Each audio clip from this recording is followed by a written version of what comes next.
Assalamualaikum warahmatullahi wabarakatuh. Perkenalkan, nama saya Nadia Wulandari dari Prodi Pendidikan Bahasa Sastra Indonesia dan Daerah Angkatan 2019 Universitas Negeri Malang. Nah, kali ini saya akan membacakan sebuah cerpen. Silakan disimak dengan baik ya.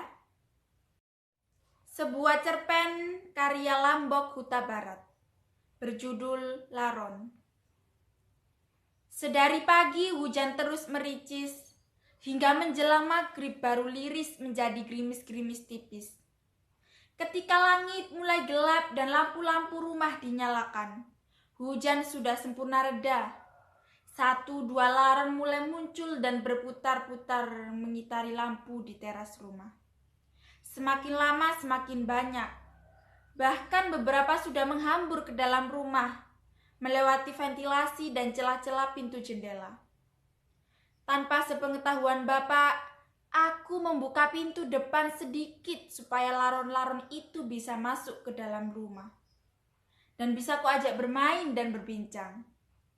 Tak kurang dari 1 menit, laron-laron itu sudah memenuhi ruang tamu, dapur dan kamar-kamar. Berputar-putar berebut cahaya. Sayap-sayap kecil mereka bertebaran di mana-mana, bagai potongan kertas yang sengaja disemburatkan di pesta ulang tahun atau perayaan. Aku berteriak girang sambil meniupi sayap-sayap laron yang luruh ke lantai. Indah sekali. Aku membayangkan saat itu sedang hujan sayap peri. Tapi tiba-tiba Bapak muncul dari kamarnya dan berteriak-teriak. Aku mengkerut. Dasar bocah gak punya otak, pintunya kok malah dibuka. Laronnya masuk semua, goblok! Teriak Bapak sambil menutup pintu depan yang tadi kubuka. Ia menutupnya dengan setengah membanting. Sayapnya itu sulit disapu. Kamu mau nyapu?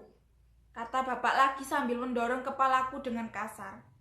Dengan sangat cepat, Bapak mematikan semua lampu di dalam rumah. Seketika itu semua gelap, dan aku berteriak ketakutan memanggil-manggil ibu. Ada apa toh ini? Terdengar suara ibu. Dan klik, ibu menyalakan lampu. Dari kamar, Bapak berteriak lagi. Dari dalam kamar, Bapak berteriak lagi. Jangan dinyalakan lampunya. Laronnya biar keluar dulu. Ibu tidak menyahut. Ibu segera menggandengku dan membawaku masuk ke dalam kamar. Dari dalam kamarku, aku mendengar Bapak mengumpat lagi. Kampret! Dibilangin suruh matikan kok. Dan klik, ruang depan kembali gelap. Hanya lampu kamarku yang menyala. Ibu menutup pintu kamarku rapat-rapat. Ditutup ya, biar laronnya gak masuk, kata ibu lembut. Aku mengangguk karena di kamarku sudah ada beberapa laron yang berterbangan mengitari lampu. Sebagian hinggap di gorden jendela dan beberapa yang sayapnya tinggal 2 berpusing-pusing di lantai. Aku tertawa geli melihatnya. Tapi mendadak aku jadi ingat ketika Bapak memusing-musingkan kepalaku dan mengguyuriku dengan air. Beberapa waktu lalu, ketika aku asyik bermain keran dan kemudian mematahkannya, maka kembali aku bertanya dengan bahasa mata kepada ibu. Mengapa Bapak suka memarahiku, Bu? Ibu tersenyum. Diusapnya liur yang hampir menetes dari bibirku yang lebar. Ibu menatapku. Bapak tidak marah padamu. Bapak cuma tidak suka rumah ini kotor. Sayap-sayap laron itu bikin kotor. Susah disapu. Aku mencerna perkataan ibu dan memanyunkan bibir sebagai pemakluman. Namun pemakluman itu masih terasa belum tunai, mengingat perlakuan Bapak selama ini padaku. Hati kecilku selalu mengatakan bahwa Bapak memang tak pernah suka padaku. Lamat-lamat aku teringat pada sebuah malam, di mana Bapak dan Ibu bertengkar gara-gara aku tidak menghabiskan makan malam. Malam itu Bapak sendiri yang mengambilkan porsiku, karena waktu itu Ibu belum pulang dari pengajian. Bapak mengambilkan porsiku 2 kali lebih banyak dari biasanya yang diambilkan Ibu. Malam itu, Bapak terus mengawasiku. Padahal sudah hampir setengah jam aku mendiamkan makananku. Habiskan nasinya! Gertakan Bapak saat itu membuatku gemetar. Saat itu aku menyesalkan ibu yang tidak pulang-pulang. Sekarang beras mahal. Bapak terus memelototiku sambil sesekali menggebrak meja. Maka dengan sangat terpaksa nasi itu kumasukkan ke dalam mulutku. Beberapa kali aku berhoek hendak muntah. Bapak semakin geram. Ia mendekatiku dan menjejalkan nasi itu ke mulutku hingga berceceran di lantai. Aku menangis tanpa suara. Saat itulah tiba-tiba ibu datang dan menampik tangan Bapak. "Apa-apaan ini, Pak?" Ibu membersihkan nasi yang tumpah di bajuku dan segera membawaku masuk ke dalam kamar. Di luar ku dengar Bapak berteriak ganti memarahi ibu. Agak lirih suara ibu menuntaskan pembelaan, namun suara Bapak semakin menggelegar. Ia mengeluarkan sumpah serapa yang tak pernah kupahami. "Sudah ku bilang, dari dulu bocah cacat itu dititipkan ke panti asuhan saja, biar tidak merepotkan kita." Suara Bapak terdengar jelas dari kamarku. Disusul suara ibu yang terdengar seperti menangis. "Gusti Allah menitipkan dia buat kita, Pak. Dia anak kita satu-satunya." Selanjutnya aku dengar Bapak meneriakkan namaku dengan sebutan bocah idiot, autis, bisu, gagu, dan seterusnya, yang direnteti ungkapan penyesalan seperti dendam. Beberapa kali terdengar suara ibu menyela dan meninggi, meminta Bapak beristighfar. Ku dengar juga ibu mengumpat dengan Bapak, seperti orang tak tahu agama. Maka terdengar suara plak, kulit beradu kulit, dan setelah itu sepi. Ibu mengusap rambutku ke belakang. Kemudian ibu bercerita panjang tentang Bapak. Kata ibu, sebenarnya Bapak sangat sayang padaku. Hanya saja Bapak tak suka bila aku berbuat nakal.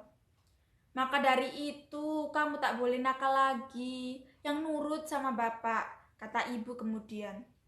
Aku jadi sangsi pada perkataan ibu. Bukankah selama ini aku selalu menuruti perkataan Bapak? Bahkan ketika Bapak memintaku mengambil makanan yang telah kubuang di tempat sampah dan memakannya, aku menurutinya. Tentu waktu itu ibuku tidak tahu. "Janji ya," kata ibu lagi. Aku mengangguk saja hingga ibu mengecup keningku dan beringsut meninggalkan kamarku. Di dalam kamar aku sudah tidak lagi memikirkan perkataan ibu ataupun perangai Bapak padaku. Yang kupikirkan adalah laron-laron itu. Sebenarnya aku berniat membuka jendela kamarku, supaya laron-laron itu bisa turut masuk ke dalam kamarku. Tapi hal itu kuurungkan. Aku takut kalau membuka jendela, kamar termasuk perbuatan nakal yang tidak disukai Bapak. Maka aku bermain dengan laron-laron yang ada di kamar saja. Sebagian besar dari mereka sudah gundul, tanpa sayap. Mereka berjalan beriringan di sudut-sudut lantai. Yang berputar-putar seperti gasing juga masih ada. Aku mendekati laron-laron itu dan mengajaknya bermain. Tapi ketika jari telunjukku menyentuh laron-laron itu, mendadak laron-laron itu berhenti bergerak. Kemudian laron-laron itu mengeluarkan suara. "Kami sudah gundul. Pesta kami sudah usai. Ternyata pesta kami sangat singkat." "Sekarang kalian mau kemana?" tanyaku. "Menemui ajal," jawab mereka. "Jika kami tahu pesta kami sangat singkat dan sayap-sayap kami sangat rapuh, kami akan memilih untuk tetap menjadi rayap," kata laron yang lainnya. "Mengapa?" tanyaku lagi. "Kami tak pernah merasa cukup menjadi rayap tanah. Kami ingin punya sayap dan terbang bebas menikmati cahaya. Dan inilah yang terjadi." "Apa yang terjadi?" "Kamu lihat sendiri, kami hanya berputar-putar menunggu mati. Hidup kami akan berakhir di perut kata atau cicak. Kalau lebih buruk lagi, kami akan mati terinjak-injak manusia. Tak bersisa dan tak pernah berarti apa-apa. Semoga kamu tidak seperti kami, menjadi laron." "Bukan, menjadi apa?" "Menjadi makhluk yang tidak pernah puas menerima pemberian Tuhan, anugerah Tuhan." Tiba-tiba aku teringat Bapak. "Sudah, biarkan kami pergi," kata laron itu lagi. "Pergi kemana?" "Maut. Kami harus menemui takdir kami." "Kalau begitu, kalian kupelihara saja." Jangan, kami sangat bau. Nanti kamu dimarahi bapakmu lagi.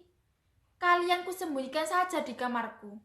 Diam-diam aku membuka pintu kamar, berjingkat ke dapur mengambil rantang plastik di rak piring. Jika bapak atau ibuku memergokiku, aku akan bilang kebelet pipis. Tapi bapak ataupun ibu tak memergokiku. Aku berhasil kembali ke kamarku dengan selamat. Kukunci pintu kamarku rapat-rapat. Aku membuka jendela kamarku lebar-lebar. Seperti orang lupa, saat laron-laron dari keluar berhamburan ke dalam kamarku, sama sekali aku lupa soal bapak. Yang ku tahu hanya bahwa detik itu, saat laron-laron berterbangan menuju kamarku, adalah sebuah pemandangan yang menakjubkan. Ku bayangkan kamarku penuh oleh peri-peri kecil yang berkerik lirih dan merdu. Aku senang sekali. Malam itu bapak ataupun ibu tidak kembali ke kamarku. Pasti mereka mengira aku sudah tidur.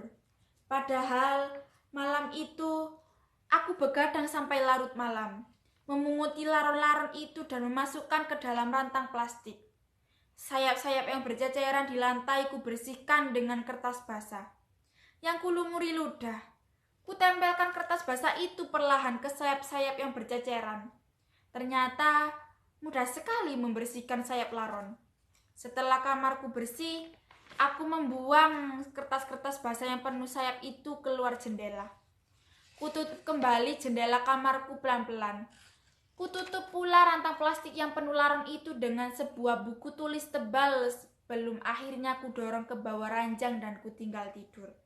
Pagi-pagi sekali, ibu sudah membangunkanku. "Kenapa pintunya kok dikunci?" tanya ibu. Aku menatap ibu sambil mengibaskan tangan. Ibu paham yang kumaksudkan supaya laronnya tidak masuk.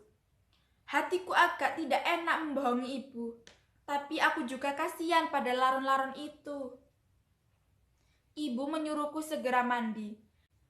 Detik itu aku berdoa, semoga ibu tidak menggeledah kamarku, apalagi bapak.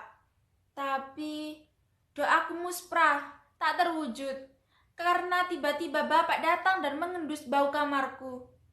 "Kamar ini kok bau laron busuk ya?" tukasnya. Hidungnya mengendus seperti tikus. Hatiku sudah tidak enak. Ibu mengingatkanku kembali untuk lekas-lekas mandi. Aku pun mandi ala kadarnya. Kalau tidak dimandikan ibu, aku memang tak pernah mau mandi, memakai sabun apalagi gosok gigi. Dan tampaknya pagi itu ibu masih sibuk membersihkan sayap laron di dapur, kamar, dan ruang tamu. Selepas mandi, aku buru-buru ke kamar. Ku tengok kolong ranjangku dan rantang plastik berisi laron yang kututupi dengan buku tulis sudah raib. Tak ada di sana. Aku tersentak dan hampir terpeleset ketika tiba-tiba bapak menyeret telingaku dan membawaku ke muka ibu. "Lihat ini!" Bapak melemparkan rantang plastik berisi laron itu ke depan ibu. Laron-laron itu tumpah dan merayap kemana-mana. Kilat, ibu merapikannya dan membawanya ke dapur. Bapak menyusul ibu ke dapur. "Semalam dia tak tidur. Kau lihat pula sana, di bawah jendela kamarnya," kata bapak lagi. Telingaku terasa nyeri, tapi tangan bapak masih utuh di sana. "Kau membohongi ibu," tutur ibu berkabut. Aku mulai menangis, air mataku mulai meleleh, tapi tak seulas suara pun keluar dari mulutku. Ibu meninggalkanku dengan tatapan kecewa. Ia berjalan menuju kamarku. Bapak masih menyeret telingaku, menyusul ibu. Di dalam kamarku, ibu menengok keluar jendela dan menggelengkan kepala beberapa kali. Lantas ibu pergi begitu saja. Tapi matanya merah, seperti mau menangis. Sementara ibu pergi, bapak menghujani pipiku dengan tamparan. Dijambaknya rambutku sebelum akhirnya aku dilempar ke ranjang. Di dalam kamar, aku sesenggukan menahan nyeri. Hingga akhirnya ibu datang dan membawakan salep dan sapu tangan. Setelah mengusap wajahku, ibu menidurkan aku di bangkuannya. Aku masih belum berani keluar kamar dan bertemu bapak. Hingga akhirnya ibu menuntunku ke ruang tengah untuk makan malam. Di sana kulirik bapak dengan wajahnya yang dingin seperti batu. Ibu mengambilkan aku nasi dan sayur. Perlahan kutilik satu demi satu lauk pauk yang terhidang di meja. hingga mataku mendarat pada sebuah toples berisi rempeyek dengan bintik-bintik hitam. Semula, aku mengira rempeyek itu adalah rempeyek kedelai hitam. Namun mendadak bapak berkomentar, "Rempeyek laronnya gurih sekali." Aku mengangkat wajah, memerhatikan bapak yang tengah lahap menggayang rempeyek laron. Tak henti-henti bapak mengudapnya. Habis satu, ia ambil lagi dari dalam toples hingga rempeyek dalam toples tinggal setengah. Seksama aku perhatikan mulut bapak yang terus bergerak mengunyah rempeyek. Ku perhatikan mulut itu, bibir itu, gigi itu, lidah itu, sungguh sangat menjijikkan. Dalam penglihatanku, bapak sudah menjelma menjadi seekor katak raksasa yang mengunyah serangga sampai sayap-sayapnya. Tanpa sadar, kulemparkan piring berisi nasi dan lauk pauk ke arah katak raksasa yang sedang mengunyah serangga itu. Dan lemparanku tepat mengenai kepalanya. Nasi berceceran di atas meja, piring jatuh ke lantai, berdentang serak dan pecah menjadi beberapa keping. Tiba-tiba aku lihat bapak memegangi kepalanya yang berdarah-darah.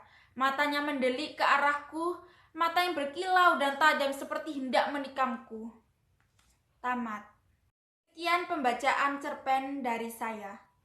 Nah, pesan yang dapat diambil dari cerpen berjudul Laron ini adalah, sebagai makhluk Tuhan, kita sepatutnya harus bersyukur dan menerima atas anugerah yang diberikannya, entah dalam hal barang, rezeki, ataupun seorang anak. Di dalam cerpen ini, karakter bapak diwujudkan sebagai seorang yang kejam, bengis, bahkan tega menjahati, melukai anaknya sendiri yang memiliki keterbatasan mental. Patutlah kita menjadi seseorang yang bersyukur dan saling menghargai antar sesama. Sekian pembacaan cerpen dari saya. Apabila ada kurangnya mohon maaf. Wassalamualaikum warahmatullahi wabarakatuh. Sampai jumpa di pertemuan selanjutnya.